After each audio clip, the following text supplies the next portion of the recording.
In this video, I'm going to show you how to use computer keyboard as MIDI controller in Pro Tools. Now to do this, first of course, you want to open Pro Tools and then you want to go to the top over here where you can see Window, and inside Window you'll see MIDI keyboard. So if you click on that over here, it's going to pop up this keyboard, which of course is basically connected to your keyboard on your computer, laptop, or whatever you're using.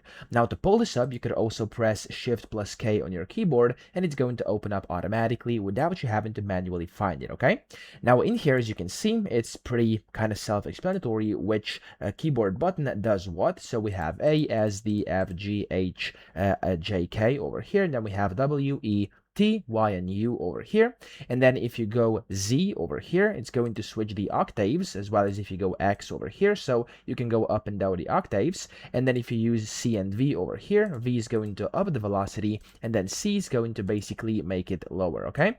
So these are all the things you have to know over here. Now, if you actually want to use the computer keyboard as a MIDI controller to actually record a track, that's also super simple. So I'm going to move this over here.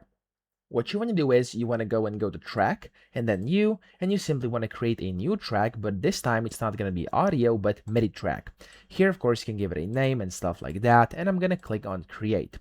We have our MIDI track over here. What you want to do now is simply enable recording for that specific track and then position yourself where you want to start. So I'm going to go over here, and now I'm going to go over here to where you can see the, of course, start of recording. You want to go and open up the window and then transport. Now inside transport, you simply want to enable recording and you want to click on this start button, so the play button. And now if I go and basically play on my keyboard of my computer, as you can see, it's actually recording MIDI over here inside my here, as you can see, inside the track, okay, which is quite convenient. So that's essentially how to do this. Then you can of course stop whenever you're ready and you'll have your MIDI recording in here. You could also go and kind of change this. You can make it large, you can make it jumbo. There's a bunch of things you can do.